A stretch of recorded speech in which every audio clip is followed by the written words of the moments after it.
It's about passion for a sport we all enjoy. It's about conservation, education, community, and fellowship. It's about a single voice of strength. It's about being part of a common cause for the common good. It's about you. It's about us. It's our time to come together. We're asking you to join us and becoming proud members of American Catfish Association. You'll be happy you did. They're doing a great job. Yeah, they are.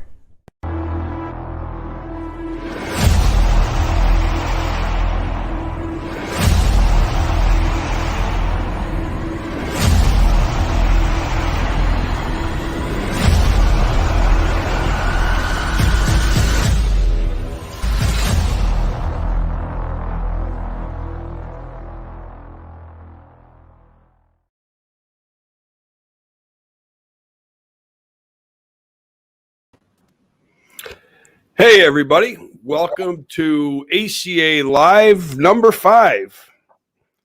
Happy Monday. I hope all you mothers out there had a wonderful Mother's Day.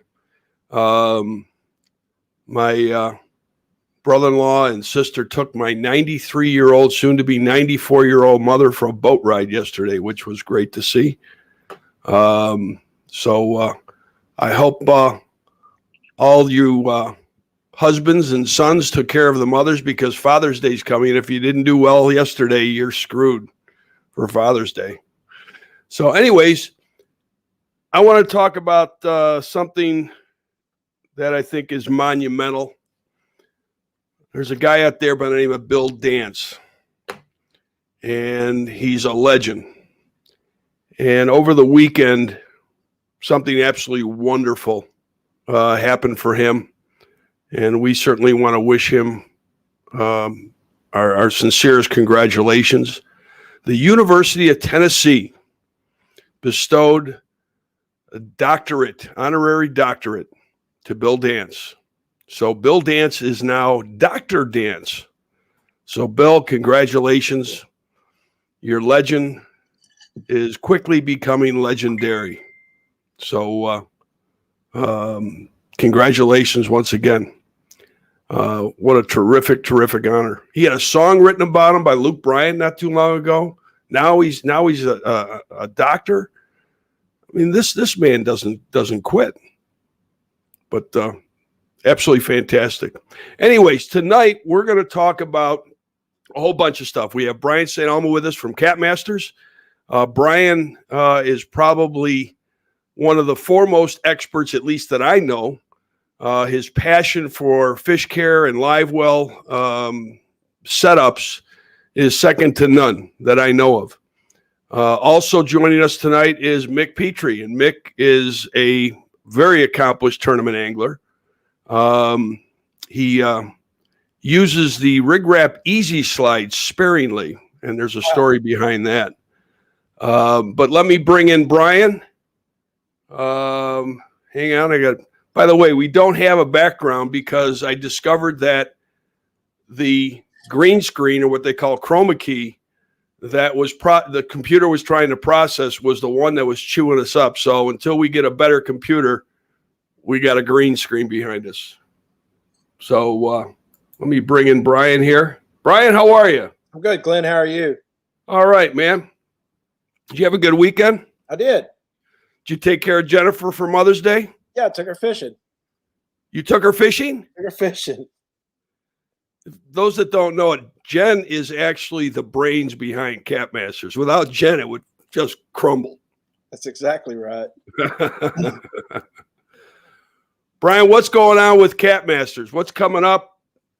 You're always kind of leading the pack with kind of setting up new things, new ideas. Setting a kind of a precedence and pathway for all of us to follow. Well, we haven't set up anything new for the season coming up. We've been kind of taking a break since March at the Classic. Our season starts up in Caruthersville, Missouri in July. I believe that's July 23rd, 24th. Our points race will start up. We'll have sign-ups for it starting up in the next couple of weeks. It'll be just like last year. We are working on something new and fun for 2022-23. We won't get into that tonight, but so we've You got. you don't want to give us a little hint? No, I'm not going to give you any hints. Come on, just something. Well, it'll be. We need to have an ACA live, exclusive. We're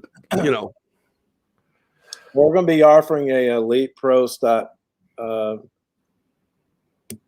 the tournament schedule for 22-23. So that's all I'm going to say. That sounds great. I know a lot of anglers, a lot of top anglers have been looking for that type of level. So I certainly look forward. I'm sure many other people look forward to hearing more about it. So you got Caruthersville coming up. That's in July. Registration's open. I think there's only 28 boat spots left for that tournament. Helena's in August. That's the 20th, 21st. That tournament is sold out. We have not announced that. It's been sold out for a couple of weeks. We open up registration for the Milford tournament, which is in October 22nd, 23rd, and I think there's already 53 teams pre-registered for it. All of our tournaments are capped this season. So I encourage you, if you want to fish the tournament series, to get signed up. Brian, that seems to be a trend, capping these larger events. Do you think that's obviously you probably think it's a good thing, yes? Oh, when we first got started, we capped our tournaments. In some instances, it helps directors plan for the tournament. As you have most of your anglers are already, how many's going to be there. There's a lot of reasons why we do it. Some reasons we feel like that some of the tournaments will, say Helena, for instance, if we didn't cap it at 100, we felt like it was going to go over 100 this year. Same way with Milford. 125 is really pushing it for Milford Lake in Kansas. If we didn't cap it and we got into 175, we could run into some troubles with too many boats. Same way with Helena. A lot of tournaments could be. Caruthersville, the same way. We got it capped at 100. We're at 70, I believe 72 boats pre-registered right now. I think that's what we had last year at the tournament. Mm-hmm. So expecting to see 100 boats there. So that's a lot of boats to deal with at some of these locations. Our championship will be at Tawakoni this season. Yep. It's a 3-day tournament, and it'll be capped as well when we get to that one. So all 6 of our tournaments will be capped, and it has more to do with what we can handle as a director at some of these locations. And a lot of times it's to get anglers to commit. It's an incentive. It's an incentive to get in as quickly as they can and let you be able to do what you do best, and that's plan for the event. Yeah, and it's worked best in the past. We didn't do it last season, and we saw an effect. I know the pandemic probably had a little bit to do with that, but so far it seems to be working for this season coming up. Yeah, well, that's great. Well, you guys tend to lead the way in a lot of things, and hats off to you for that. Those that don't know, Brian is also the co-chair of the ACA Tournament Alliance. That's working out unbelievably well this year so far, Brian. I mean, the points race, people are chasing points. The C-Arc giveaway boat is phenomenal. I know you didn't get a chance to see it at the C-Arc Invitational, but it's a really, really great-looking boat. And it'll be up at the Catapalooza event in a couple of weeks. Cool. So yeah, those that are not ACA members and fish tournaments, please join and start getting those boats. Every time you fish an ACA event, ACA Tournament Alliance event, your name goes in the hat to win that C-Arc boat. And it is a really, really great boat. So fish one ACA Tournament Alliance event, your name goes in the hat once. Fish 10 times, it goes in 10 times. So yep. End of the year. What's that? The ACA points race level, Division 1 through 4. I've been kind of following and seeing who's in the lead. I haven't looked lately, and there's still a lot of season left. Oh, there's a huge amount of season left. We take the best of 5. The system will automatically take your best of 5 events, and that's what you'll see your total, and that's the points race for these divisions. The only exception is with Division 1, you have to fish one of the 5 outside of any one trail. So other than that, it's wide open, and we got a long ways to go this year. So everybody certainly has an opportunity, and there's big cash prizes too now. I mean, we're over $100,000 in cash and prizes in the ACA Tournament Alliance Division Championship. So, and it's continuing, it's growing. So, hats off and thanks to our sponsors from Pure Fishing with Ugly Stick, Abu Garcia, Berkeley's, certainly Garmin, B&M, Offshore Tackle, and again, our sincere thanks to all the ACA Tournament Alliance members and directors for all their hard work and efforts. So speaking about the Alliance, there were 3 events this weekend. I have the results from 2 of the 3. Rod Ripping Catfish Trail at, I think it's Angel Mounds. Yachter, Knapp, and Knapp won it with 96.4 pounds. Williams, and Eubank won it with second place at 87 pounds. Stoll, Wagner, and Wagler, 63.4 pounds. Man, I butcher last names terribly. I'm sorry. Tennessee River Catfish Club in Gunnersville. Chris Parker, Scott, and Chase. I don't know if that's Scott and Chase Parker but 112.78 pounds plus big fish at 58.44. Chad Bryant and John, Holland, with 105.38 at second place. Mike Mitchell and Rick Sexton at 96.85 pounds for third place. So that's what happened this weekend. And the other one was Catfish Mafia Tournament Series. They had an event, but I don't have the results from them as of yet. So all great trails, all great events.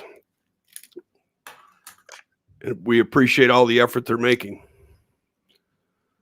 So, Brian, right now you've got Caruthersville coming up, and there's still place to there's still openings for that tournament event. Yes, right? last time I looked, there was 28 spots available for Caruthersville. I looked at that last week. I haven't looked recently, but so there's still plenty of room for sign up for Caruthersville. Good. We'll have. Now, you're doing something a little different this year too. You're actually your Texoma event, which happened. What was it in January of this year? Correct. You're actually moving that to November of this year, and that you also have a big expo with. Correct. Correct. So we trying to change up this season to target the best fishing for the lakes that we were fishing. January was a great time to have a boat show expo at Texoma at the casino at Choctaw, but it wasn't a great time to fish.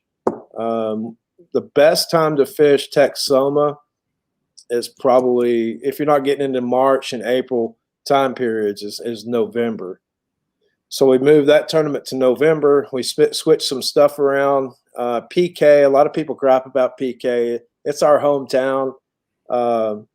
Actually, it was a trophy caught just the other day, 54-pounder here at PK. It was just a pound off from the lake record. We've seen fish bigger than that. So we moved it to January. So we should see larger trophy fish caught at PK during January. And then again, we're going to have the 3-day classic in February, which is, annually. We saw Tawakoni produced 224-pound. Yeah, Tawakoni was on fire this year. It was. Now that particular tournament is going to change. It's going to be a 3-day tournament, but there's a new law in Texas that's going to affect Tawakoni, which is a good law. So it's only one fish over 30 inch. Mm-hmm. So this season, that tournament, we were able to put 4 fish over 30 inch in that tournament. This year or this season, there will only be allowed 2 fish over 30 inch turned in for the tournament during those 3 days. Now with Caruthersville and Helena, those are 2-day events, correct? They're all 2-day events. All of our events are 2 days except for the classic at Tawakoni, and it's a 3-day event. Okay. And you're highly encouraging and recommending oxygen for Caruthersville, but making it mandatory for Helena, correct?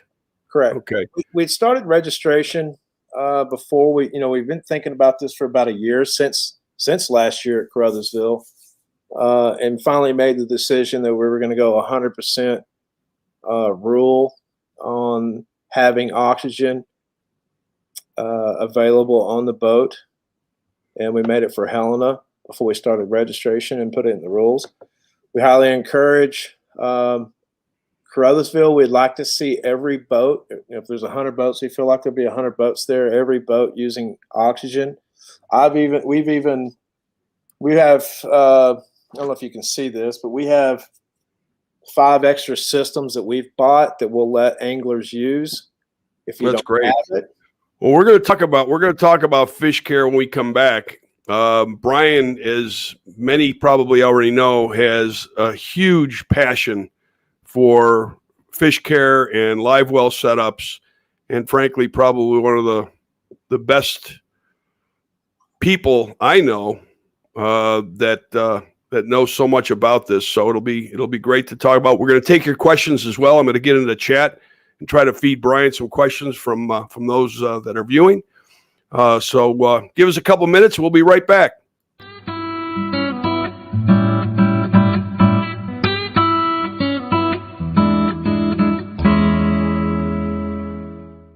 No matter how hard you try, keeping your rigs tangle-free is, well, challenging. Well, not anymore with Rig Wrap. Staying tangle-free has never been easier. Just wrap, close, rinse, and store. Simple, right? Wow. No matter the rig, Rig Wrap has a storage solution to keep you tangle-free. From conveniently small to offshore extra large, you'll never worry about tangled rigs ever again. Rig Wrap, the world's best fishing rig storage solution. Hey, I just saved a whole bunch of money on my hotel room for this tournament. You know that ACA has over 800,000 businesses in that discount program? Man, have y'all seen the resources on the ACA website? I mean, they've got everything on there you need to know about catfish. All that stuff is great, but look at what they're doing for conservation. It's fantastic. Yeah, I'm not a member.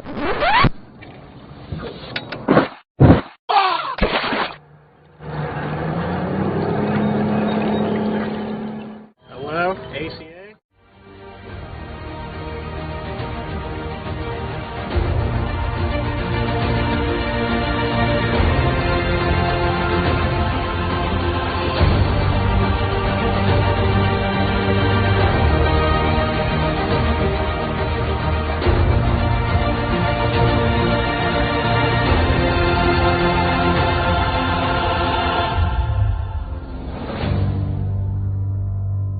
Cat River Anchors.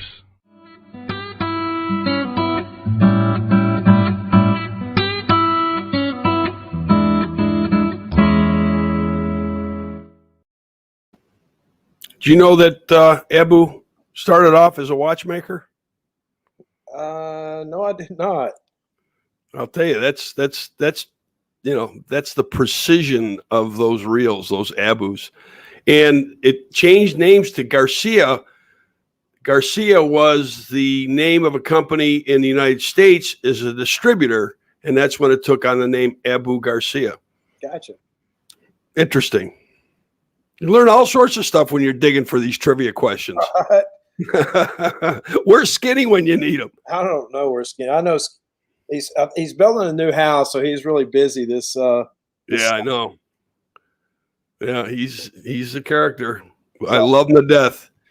So, Brian, as we before we broke for the commercials, we were talking about oxygen, and I know that your passion for fish care and live well setups is second to none. So, what is the best setup that somebody can have during the year, different times of the year, to keep these fish healthy and alive? I'm gonna bring in Mick on this too, because Mick is also a tournament angler, and I know Mick is very, very passionate about fish care as well. So we'll just kind of do an open discussion here. In fact, just want to bring up the chat here a little bit. But what's the best setup, Brian? Well, I mean, there's a lot of different things you can do. I think where we really got involved as tournament directors, we've always had our tournaments in the fall and winter. And when we decided to do Caruthersville and Helena, we had a concern because we're from Texas. Mick knows this. We deal with, in our warm water temperatures, it takes more to keep fish alive in the summertime. And having a tournament in Caruthersville in August, Helena in July, we knew we had some hurdles. And being an angler and traveling around the country, we knew that in the past, summer tournaments, big tournaments had some problems. So we invested some money in some testing equipment, and it started at Caruthersville last year. Started testing live wells, trying to learn more about oxygen levels. And the most important thing that you can do as an angler is fresh water circulation. And I've talked to anglers about this, and I say 100%. We call it loaded live well. When you start loading that live well, 60 gallon to 100 gallon in 86 degree water that we see in August and July, even starting now, fresh water 100%. You need to turn those pumps on, and they don't need to turn off until you're leaving the ramp. Yeah, as a matter of fact, I had a conversation earlier with Steve Henderson from SEARC, and let me see if I can bring this up. Steve was talking about how SEARC is now it's standard on their Pro Cats. I want to make sure I get this right. They've got 1,600 and 1,000 gallons per hour standard on all dynasties and Pro Cats. And that's now standard. That's, to me, that's the Pro Cats had one pump, I believe, in the past. Now they got two. There's two standard on these boats now. Very important.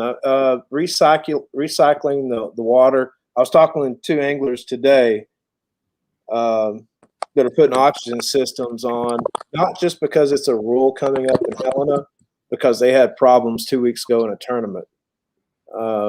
In that tournament, I was told there was several teams that had issues with fish, which is unusual because the water temperature was 65 degrees.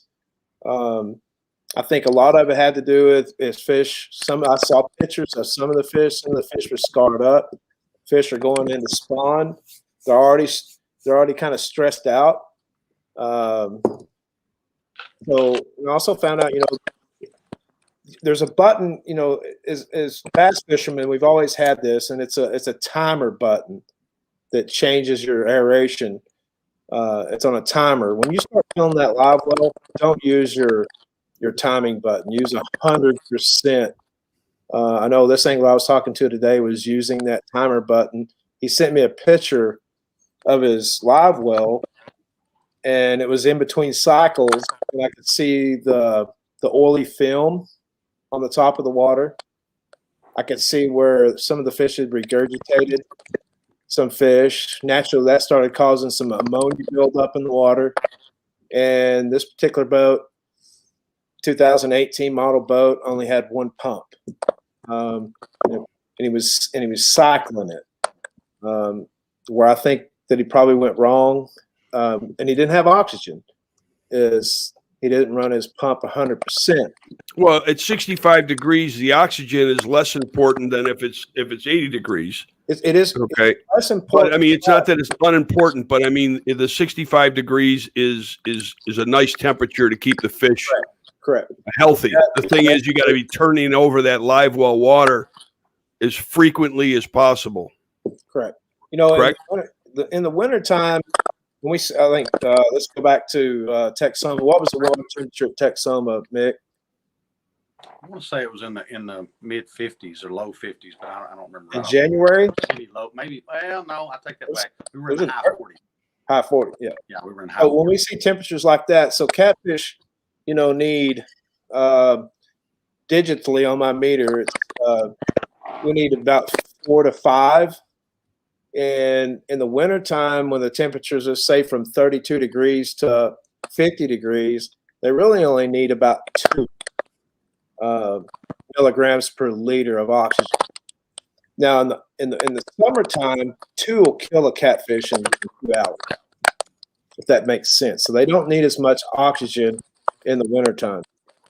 But I'm not trying to deter anglers not to have oxygen aboard in the wintertime, because if you have a loaded live well, let's say you have 224 pounds like Mick or Casey and Loman had, and they had to wait in line for 2 hours, those catfish are going to deplete the oxygen in that live well.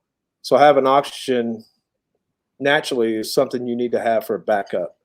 And that's the other thing too, Brian. I mean, a lot of the tournament trails seem to be going to a 3 fish limit versus a 5 fish limit. In the case of channel cats and smaller fish, I understand the 5 fish, but when you've got 5 of these large fish in these live well, they're going to chew up that oxygen, and they're going to dirty the water, so to speak, a whole lot quicker. Correct. And we're trying to do it. 3 fish is naturally better for a whole for the tournament, but in the top 5 of a 3 fish tournament, we may see, like Wheeler or Helena, we may see 2 70-pounders sitting in a live well. So oxygen is very, very important. 100% recirculation of the water. Most of the, I'll tell you a couple other things that will help you. There's a lot of boats come standard with oxygenators. Unplug them. They're absolutely useless. Oxygenators on a live well the size of 30, 40 gallons and above, where we're using live wells 80 to 100 gallons, oxygenators are useless. Aeration bubblers, useless. They're absolutely useless. They will not change the oxygen content in your live well. What's important is refreshing your water 100% throughout the tournament. When you go to the ramp, refresh it. So in other words, when you look at that as if your boat only has 1 pump and it's a 850 or a 1600, and if it's not enough to recirculate that water in a fast, you need to recirculate it fastly. Mine, I got a 1600 and 1000 on mine. I've tested it. When you turn on when it's completely empty and you turn it on, you know how long it takes to fill it up. So that kind of gives you an idea of how long it takes to replace that water. If you only the other thing too, trying to get some questions out of chat, and there are a couple of them. As far as how about the best setup that doesn't break the bank? It came in from James Kelly. What kind of setup to not break the bank as far as an oxygen system?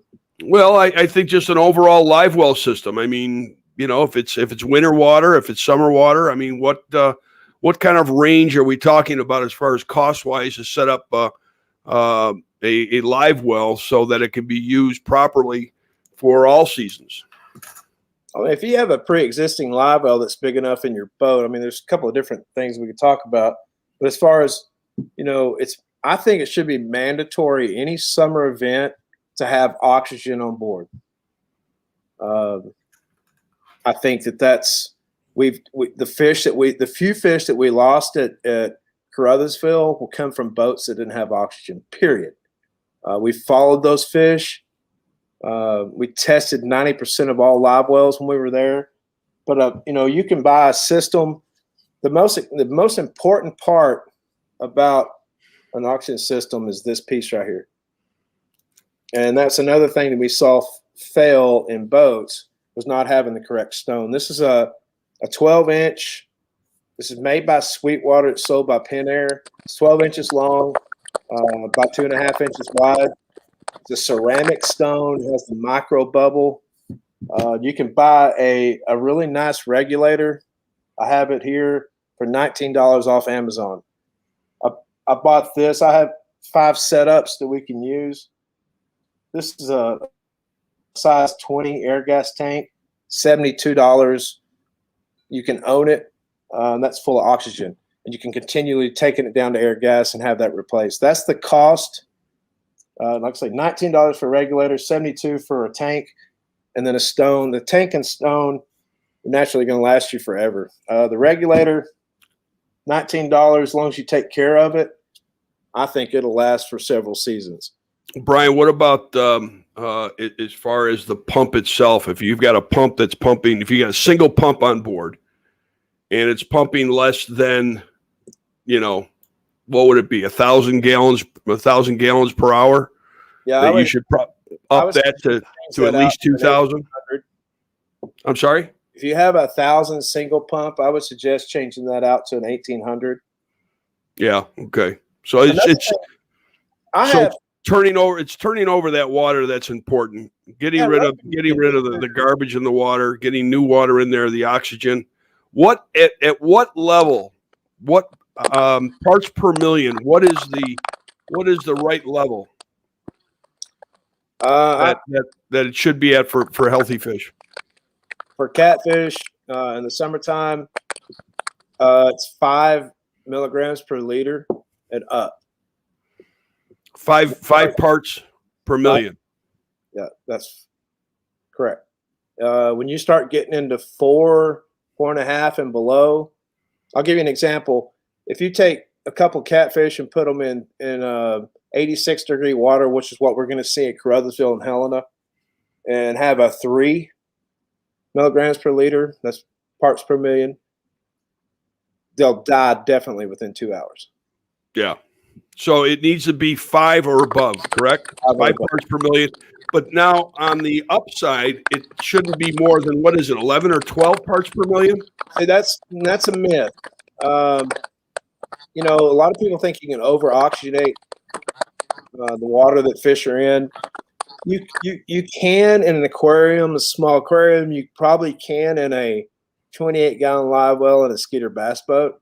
So if I were to put one of these or 2 of these in a Skeeter bass boat, crank it up in the right time of year, I may be able to over oxygenate, but you cannot. There's not an angler here that has a system that can put too much oxygen in a 50-gallon live well or up. Okay. So it's not possible. So I guess to answer the question that was asked is that for around $250, you can set up your live well, no problem. Probably that will last the whole season, with the exception of having to recharge your bottle. Correct. Now, if you have to, if you're going to upgrade your pump could run you a couple $100 all by itself. Yes. Pumps aren't. I have a 3,000 gallon per hour pump that I bought. I keep in my truck when I travel for tournaments. Mick, you experienced this at one tournament where you had a pump failure on your boat. Wasn't that you and to have a backup? Yeah, comment on it just a minute ago. I mean, I had never run oxygen before.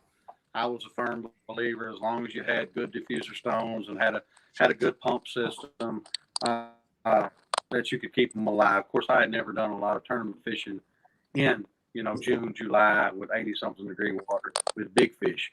I wasn't 100% sold. Well, I'll be honest with you. I had 2 40-pounders in there, and I was genuinely concerned that my fish were not going to make it. I mean, Brian and I tested the oxygen in my live well when I got there with just running on the pumps, and I ran fresh water. But again, I'm running, pretty much surface water, not surface, but pretty close, with no oxygen, and I won't do it again. My fish were alive, but legitimately, like I say, when Brian and I tested, my oxygen levels in my tank were very, very low, like critically low. I won't do it again. And that's something we learned. Like, Texas anglers aren't used to fishing the summer tournament, and the Mississippi River is on fire in the summer. So it's just to us, it was a way we needed to upgrade live wells and how we utilize live wells. So oxygen was definitely, and it's an easy fix. I was talking to anglers this morning. If they had oxygen, that would cost them less than $200 at that event. Yeah, they would have moved up in the fish. Yeah, they would have won. They would have won well over what it would have cost for the setup. Sure. and their fish would have been fine. Yeah, I think there was, several fish that died in that tournament they couldn't turn in. And these anglers were accomplished anglers. They'd never experienced that before. But again, I think if it had oxygen on board, they could have used that as a medication and fixed that problem quickly.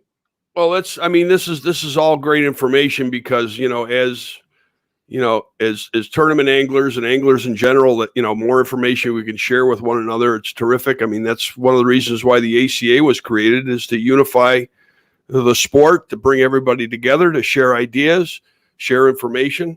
Brian, somebody asked once again where they can get that oxygen stone. Lucas Gibson asked, where do you find that air stone again? I buy mine from pentair.com. That's PENTAIR, pentair.com. They have sizes 6 inches to 24 inches in these stones. I would encourage you not, if you're running a 50-gallon or plus live well, go to a 12-inch. Don't go to 8. Don't go to 24. To me, it's the perfect size. I've tested this one in a 100-gallon live well. I can bring the oxygen levels up to where they need with this stone within minutes. So there's no need in wasting oxygen. With the right regulator, you can literally turn this particular regulator, you can turn it on 2, which is where I run mine. And I could probably use this tank all season full. The amount of oxygen that comes out of it, you can literally hold with your thumb. How big is that tank, Brian? Sir? How big is that tank? This is a 20. It's a little bit bigger than some of the guys are using the medical tanks. They have 20s as well, but this is a 20. This is a 20 here. I actually keep an 80 in my boat. I'll never run out of oxygen. Well, that's good. Okay. I'm getting a question here. JT and Casey Ray. So do you continually run fresh water with oxygen together?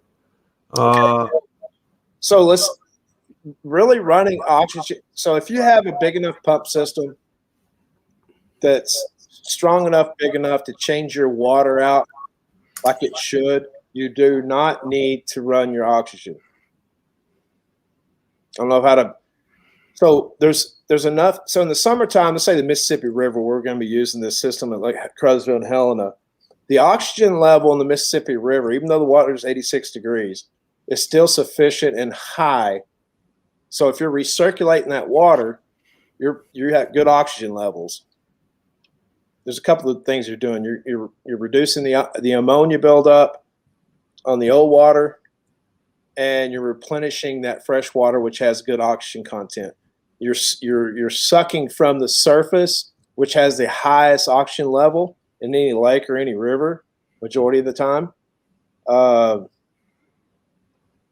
Now, if you're in a situation where your pump's not big enough, you got a huge live well, and your pump's not big enough and not recirculating enough, and I can't really explain to you when you need to do this.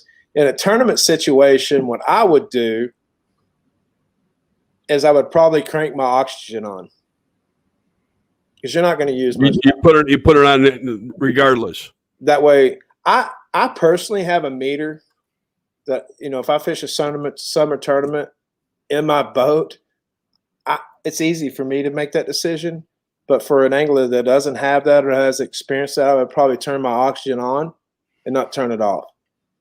Jerry Diller just brought up a good question or suggestion to address, and this has happened before. I've experienced it myself, that when the water gets too warm, adding ice to the live well and cooling it down a little bit. You don't want to dump a whole bag in at once. You just want to little by little bring a little bit of ice into it, bring it down a few degrees, and just kind of keep feeding it that way. Yes?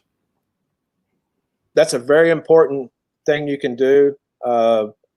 You don't want to change the water temperature more than 10 degrees. When you start changing water temperature more than 10, then you start changing, you can shock the fish. And you got to remember, you caught the fish in 86.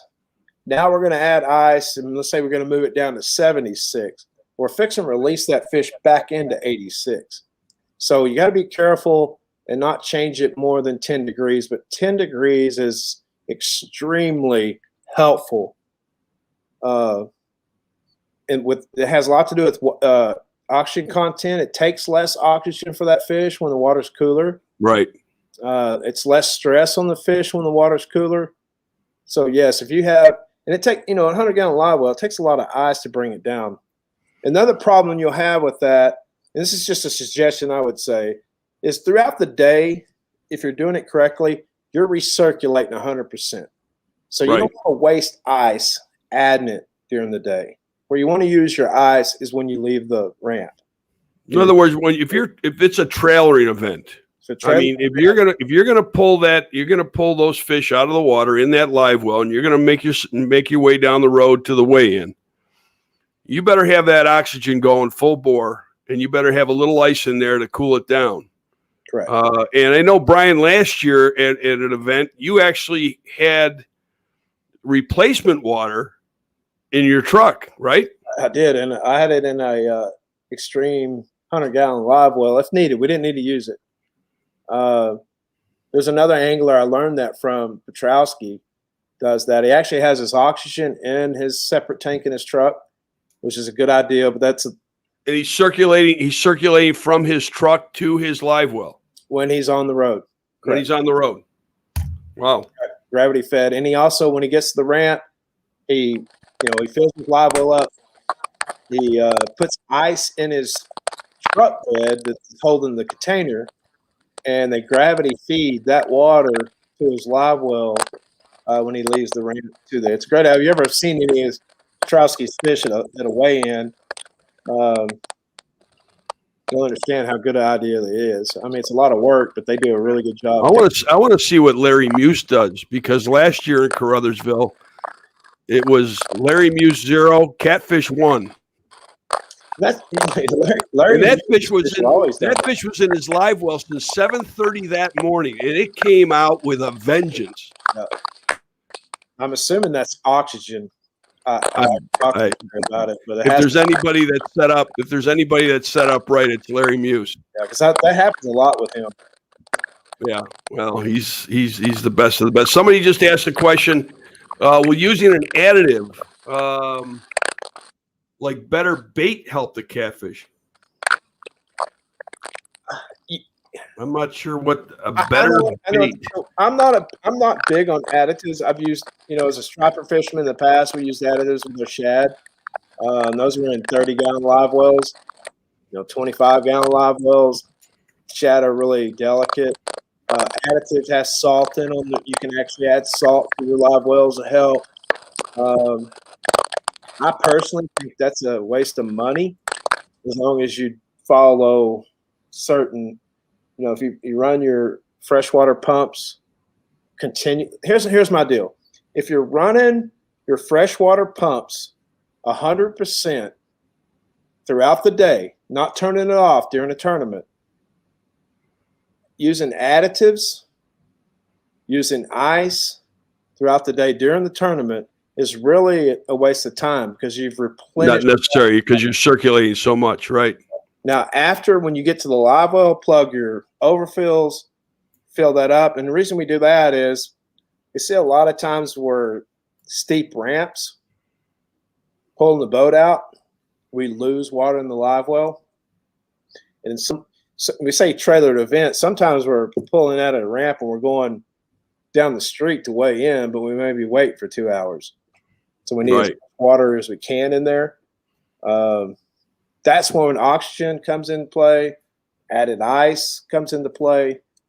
If you want to add additives, that's up to you. That's not what I would recommend.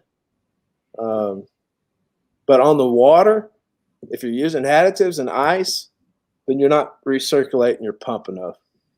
Yeah, and one of the things, actually, I've talked to Brian about this, and Rig Wrap, my company, we actually have been playing around with a test kit, kind of like these little pool test kits where you put a couple of drops in the water and you shake it. This little test kit, what did we figure out it would be, Brian? I think it was about 30 or 40 tests that we could do with this. Yeah, I think so. It would end up being like, I think it's a $30 or $40 retail item. But you just put a couple of drops in and shake it and then compare it to a chart, and it will tell you the parts per million, the oxygen level in your water, which I think which is probably a pretty good idea versus, I know that, Brian, you spent a lot of money on the meter that you have. What was it? I mean, that's a, what, $1,000, $1,500 meter? It's about close to $2,000 total. $2,000, and I'm not sure people want to go out and spend $2,000 to check their oxygen level. Not to, but Glenn brought this up, and Glenn sent me a test kit basically, and I tried it last summer, and it was very, very accurate. It's a pretty good system, and I think it would be very. It's hard for anglers keep asking me how can I test my water? Can I go and buy a meter? You can go on Amazon today and buy a meter for $150. Don't do it. No, they're not accurate. They're very high maintenance. You have to change the tip every time you measure. Yeah, you got to. You don't want one, and it's like buying a printer for $50. Then you go out and buy the ink for $200. Yeah, and there's a reason. I talked to some of the hatchery guys, and they had the same meter that I have, and the reason was you can buy those cheaper ones, but you're constantly have to put new platelets in it, and it's still not necessarily accurate. Anyway, I wouldn't encourage that. But I think we're playing around with this test kit. We want to make sure that it's right before it comes to market. Like anything that we do, we want to ensure that the product is 100% or as close to 100% foolproof as possible. So perhaps in the future, you will see an oxygen test kit from Rig Wrap. When we come back, your friend and mine, Mick Petrie, will have a tip for us. Did you give him any more sinker slides? Me? Yeah. Did you give him any more? No, I was hoping you gave him some more. Mick and I are fishing a tournament this weekend together, so I hope he's got a really good tip. Well, yeah, but I mean, do you have enough sinker slides? No, we never have enough. Never have enough. The story. We'll tell you the story when we come back.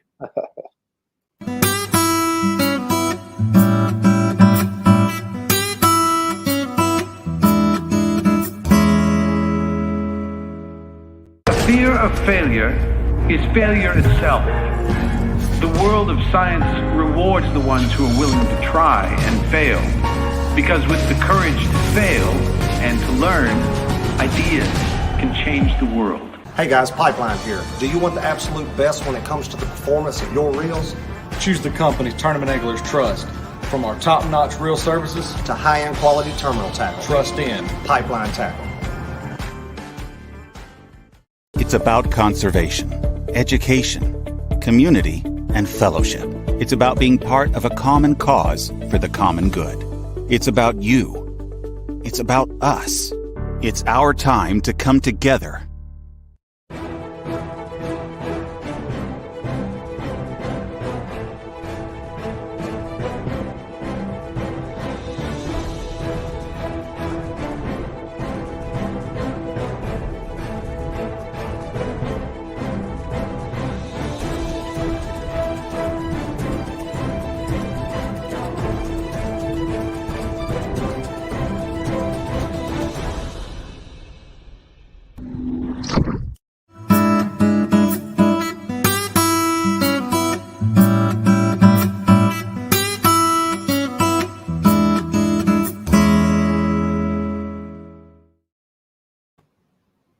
I'm loving these trivia questions. Shannon was the only one that got it right. Everybody's answering A, C, C. Shannon came in with B. She was right. So we were sitting around a table in Alabama in January. And who was it that asked for some easy sinker slides? I think Mick wanted a couple. So I had a limited quantity available at the time with me. So I kind of handed Mick, what was it? I don't know, 3 or 4 of them, Mick. I thought I was being pretty generous based on what we had, right? You counted them out like they were dollar bills. What's that? You counted them out like they were dollar bills. Yeah, no, I was counting them out. I had to kind of be fair and delve them out. So what happens the next morning? I get up, and the bulk pack that I had with me was raped and ravaged. There were sinker slides everywhere, other than in the package, and I know who took them. You're looking at them. These two, your sinker slide thieves. I made little piles of 3 for everybody in the house so that they were distributed equally. Sinker slide thieves. Definitely were. So, Mick, welcome to ACA Live, my friend. Thank you for, I know you got a storm going on there, so if there's any video or audio issues, it's because Mick's in the middle of a big storm. It serves you right for stealing all those sinker slides. Mick, what do you got for us this week? I'm going to tell you, Brian, can you guys hear me? I can. Can you hear me? All right. Yeah, Brian and I have a tournament this weekend. Like I say, with our water temperatures that are going up right now, fishing's kind of hit and miss. They're pre-spawn fish patterns right now. I mean, we're going to have to get up in, some structure, and we're going to have to be patient, which we're usually pretty patient, but the last time we didn't do very good. So we're going to have to get up in there with these fish, and we're going to have to cover some ground probably to try to find a pattern for these things, especially with all this heavy rain we've got going on right now, and some major storms up in this area. Hopefully Brian will bring some good luck. Huh. If I had some sinker slides, I'd probably do a little better, but I think I got. Here we go. Here we go. So, okay, so you're going to be fishing this weekend. What's the tip? Well, how would you attack when you prepare for a tournament? How do you prepare for it?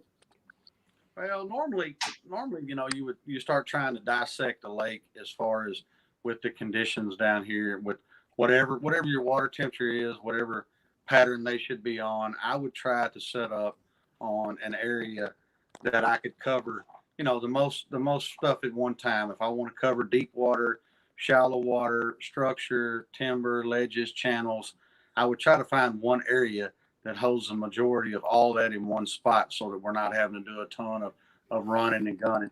Brian and I are pretty good at that. I mean, the last trip we had wasn't just, spectacular. I thought he was going to throw me out of the boat, but I get a little stressed. I'm a little competitive. So, but no, we didn't do great. We did cover a lot of different patterns, but one thing you have to really watch too, especially, guys that have been successful in the past, you start second guessing and you start running and gunning too much sometimes, which we don't. We really don't. We settle in pretty heavy. Brian and I fish good together. He's not very good luck, but he's a good fisherman. So wow, Brian, this is your fishing partner that's just throwing you under the bus. Oh, let me tell you a little bit about Mick. Here we go. Payback. Here comes payback, Mick. Here comes payback. Anybody that knows Mick, Mick's been tournament fishing for 20 years. If you've seen his trophy case, it's huge. Great angler. Social media, he's quiet. He's quiet. If you follow him on Facebook, a lot of us need to learn from Mick. Nothing but positive. Get him on the boat and don't put any fish in the live well. It is I guarantee you can ask Daniel Armstrong and Smokey Brown. That's why he's a good angler. I mean, it's all business. It's all business when it comes to being on the boat. Hey, man, I mean, Mick, you won the Cat Masters point race this year, correct? Yes, sir, I did. And I know that you also you were there. Correct me if I'm wrong. You won Texoma as well. Yes, sir. So you've had a pretty good year. So I can understand why he is so focused. So Mick, okay, so for somebody who's looking to getting into tournament fishing, what would be the I mean, other than having the right boat and the right equipment and things like that, what would be the number one preparation discipline that you would tell someone, other than maybe don't fish with Brian? Don't fish with Skinny. Now, I tell a lot of people all the time, the big thing is, honestly, there's a lot of folks that are great fishermen that have been catfishing for a long time, that really want to get into the sport of tournament fishing, but they're intimidated or they're scared to come do it. I will tell you honestly, years and years ago when I first started doing this, I mean, you had, and I hate to mention names because I don't know if people get upset with you or not, but role models that I look up to, Larry Muse, Phil King, some of these guys, I would enter these tournaments with expectations that I wanted to win. But, you know, at the same time, I was new enough to the sport to where I would go watch these guys and listen to these guys and try to get tips from them and learn some of the things that they were doing. And the biggest thing that Larry Muse told me years ago, and I did it then and I do it now, but it's, again, I say to everybody, patience. Patience is the biggest thing, and don't get inside your own head. And we've all done it. I've done it. I've cost myself tournaments before, and, you know, just by second guessing, but just, you know, not being as patient as you should be. Yeah. Don't be intimidated. Yeah. I mean, I beat the best out there, and I've had my head smoked, you know, on lakes that I should have done really good on. Just get obliterated because you either have a bad day, you know, or just that you made some bad decisions. And again, that's why they call it a tournament. You know, you're trying to see who the best is on that body of water for that day. Yeah, they always say that if you want to improve, you know, right, compete against someone better than you. Take it to that next level. But in preparation for an event like this, so Mick, what you're suggesting is that if someone wants to get into tournament fishing, is to find an event. Where'd he go? Mick, there he is. So is to find an event that you've got some really good talented anglers there and learn from them. Did you hear me? You're coming in a little garbled. No, I missed the question, man. You missed my question? Can you hear me? Yes, sir, I did. I can barely hear you, yeah. Yes, I can hear you. Can you hear me? Okay, my question is that, so the tip that you're suggesting is that if you're going to get into tournament angling, tournament fishing, the best thing you can do is to find some of the most talented tournament anglers out there and go fish against them and learn from them. Yeah, I mean, it's as crazy as it sounds, legitimately.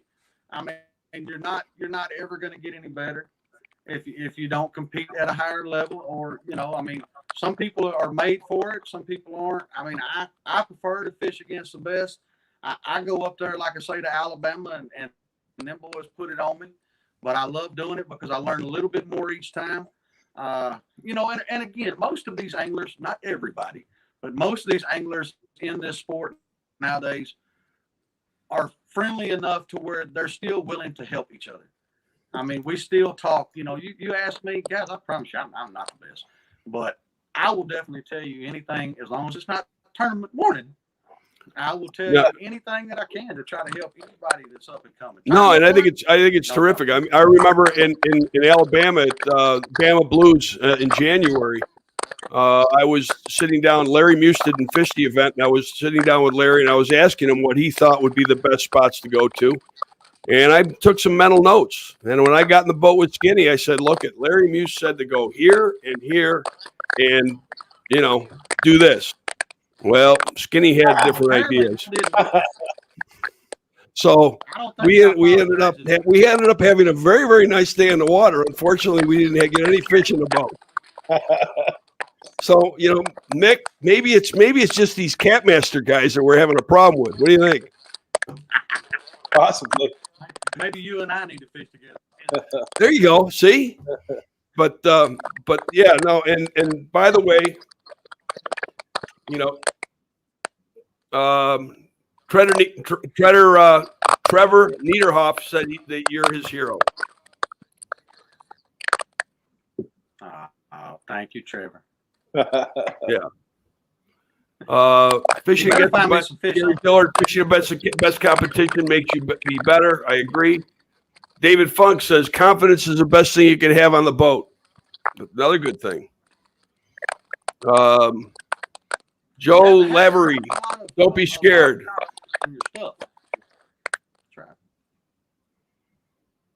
Yeah, and that's the other thing too is that, mix it up. A lot of people. I went out fishing with George Young last year, and Tim Spencer when I was in Helena on the Mississippi. A lot of people were talking about, how the Mississippi is so challenging and everything else. Now, I grew up in Western New York on the Niagara River, which is pretty swift moving water, so I was kind of used to it. But Mississippi's not bad. It's not as scary as people make it out to be. I mean, it's fine. I mean, the one thing you got to stay away from are the barges. That backwash off the barges is absolutely amazing. But other than that, I mean, get out there and fish it. What a fishery. I agree. I mean, I wouldn't go out there in a 16-foot John boat, but, go out there with the right equipment, and you're going to have yourself a great day in the water. Oh, yeah, for sure. I was there last week. Yeah, you were. Now, Trevor guaranteed me a win at MRM. I'm just saying. Trevor guaranteed me a win at MRM. Are you fishing with Trevor at MRM? Yeah. And he guaranteed you the win. Guaranteed. Wow. Wow. Okay. Well, let's see. MRM this year is going to be a lot of fun. Oh, yeah, we're going to have a great time. Yeah, me and Mick and Trevor have teamed up for the MRM. Oh, the three of you have teamed up. Yes. Wow. Trevor's our captain. Trevor's the captain? Yeah. That way, if we don't do well, we blame it all on him. Absolutely. Poor Trevor. All right, guys, listen. We have a prize wheel, right? Yes.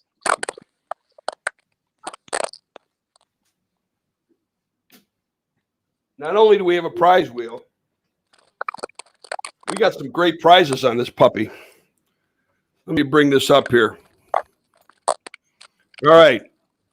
So we have all the names loaded up. Listen, if you want, every week, go on to www.jointheaca.com and sign up for your chance to win. You don't have to be an ACA member, although we'd certainly appreciate your support. But you can win some really, really great stuff here. I mean, stuff from B&M, from Rig Wrap, Rip and Lips, Sea Art, Offshore Tackle. There's so many. Bill Dance Outdoors. Oh, I got it. I have 2 autograph hats from Bill Dance and a T-shirt. So I got it right here. So, all right. I'm going to go ahead and bring up random.org and shuffle up the names. Nathan Trammell. Congratulations, Nathan. You're this week's winner of the ACA Live Prize Wheel. Let's see what you win. Almost knocked it over.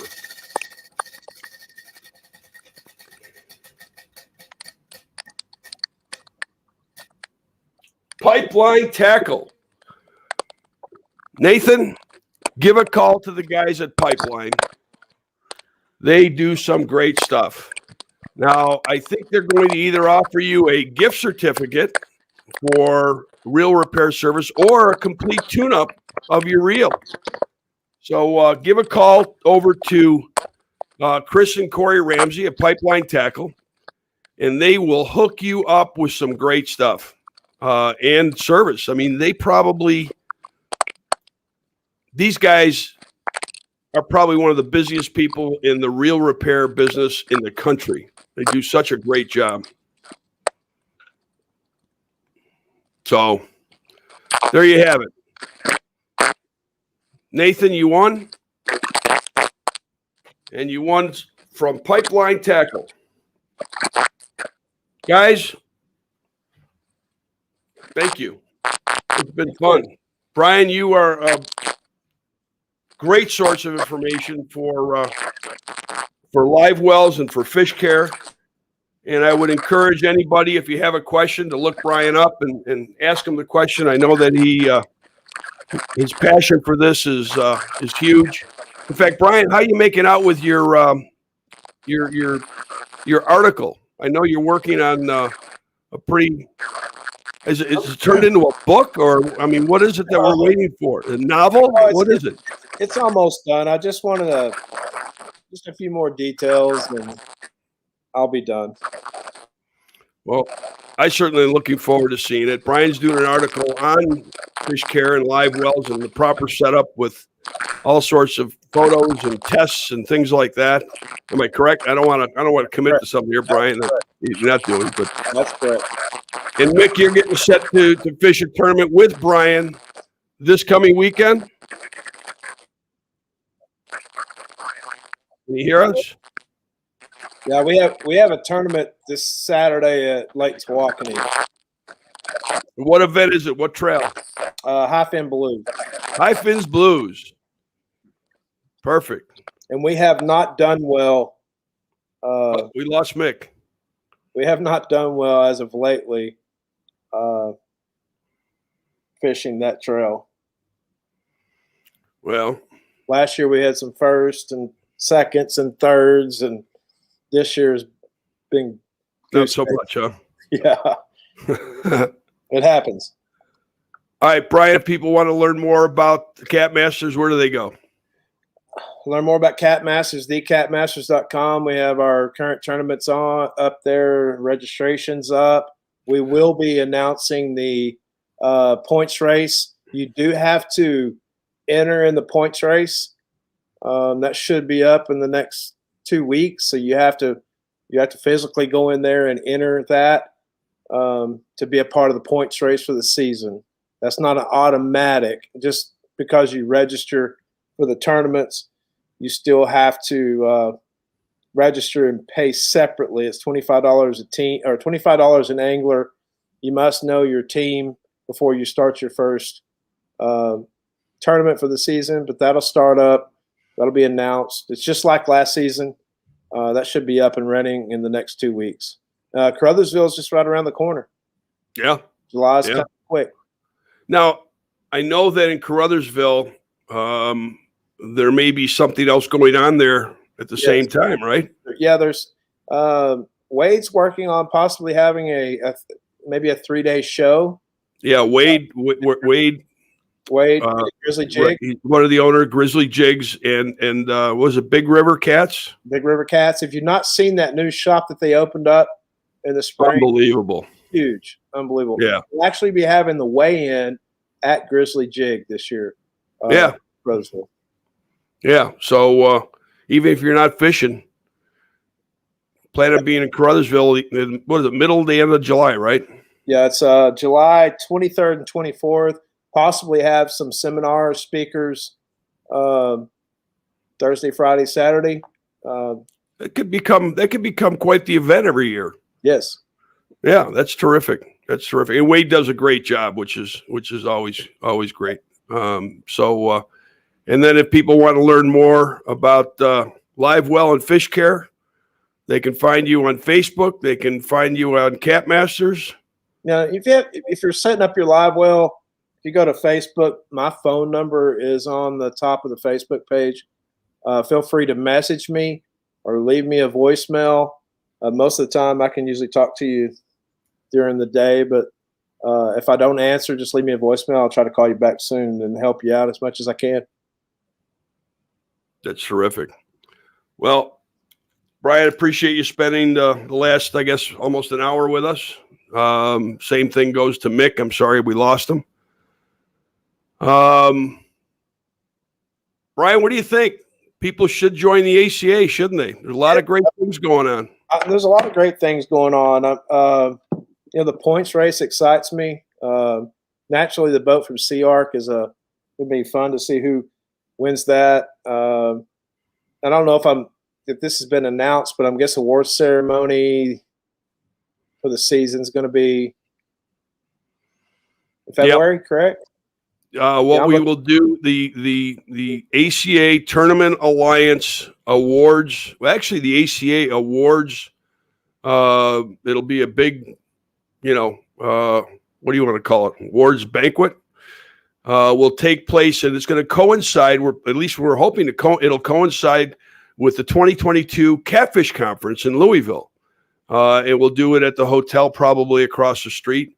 And we have a lot more than just the ACA Tournament Alliance, winners. We're also going to start the ACA Hall of Fame, the Catfish Hall of Fame, and we'll have the first inductees to that. We're going to have all sorts of great prizes to give away. One of the prizes is a live scope from Garmin. And there's going to be thousands of dollars worth of prizes for those that attend, and we certainly hope as many as possible show up. It's going to be a fun night. It's going to be a great night, and hopefully it's going to be the start of something annually that everybody can look forward to. And I'm not going to give you too much, just like kind of Brian kind of hinted. We've got something else that we're working on for the ACA Alliance program, we've been kicking it around, and I think it's a great idea, and I think people are going to have a lot of fun with it. What do you think, Brian? You know what I'm talking about. I think so too. I'm excited. I mean, like I say, we said earlier, there's a lot of time left in the season for tournaments. Yes. I've already seen and talked to anglers that have gotten excited about the points race. Now they're looking at other tournaments they hadn't planned on fishing and the divisions that they're going for. I've already seen some anglers started to travel to try to up that score. And we still have a big season left. So it's going to be exciting all the way down to the end. Yeah. I think January is going to be, well, not January, end of November will probably be pretty close to being able to. Well, you've got Texoma. There's going to be King of the James in November.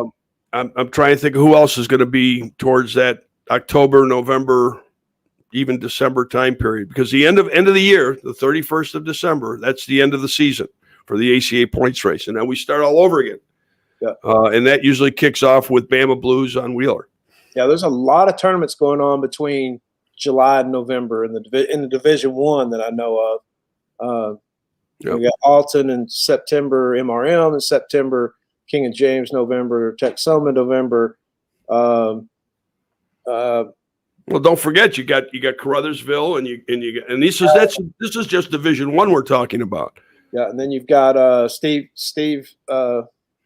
Captain Jacks, I believe, is still on the schedule. Yeah, Captain Jacks is Division I. His is coming up.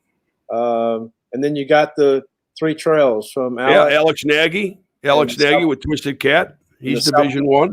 Yeah, Southeastern Trail is Southeast. You're right. And then we have 4 tournaments in that time period as well. So there's plenty of tournaments and plenty of opportunity to get those points, get your best of 5 for your chance to win over $100,000 in cash and prizes. If you're not an ACA member, please join. It's not just the tournaments, it's conservation. It's all sorts of great resources and tools, and there's a whole lot more coming. Folks, we're 4 months old. That's it. The ACA is 4 months old officially. And look what's happened so far. And there's so much great stuff coming up, but we can't do it alone. We need your help. We need your support. Go to www.jointheaca.com and become a member. It's only $50. And the discount program alone, you'd make that $50 back in no time. I mean, take some of the money you made on Dogecoin. Right? Yeah, you made some money. You made some money with the is it Dogecoin? Dogecoin? What? How the hell you pronounce that? I haven't done very well with the dog. I'm an Ethereum guy myself. You want to? I doubled my money and I got out. I said that's it. I'm done. And Saturday night with Saturday Night Live and the whole weekend, this thing has been a roller coaster. Yeah. So I'm done.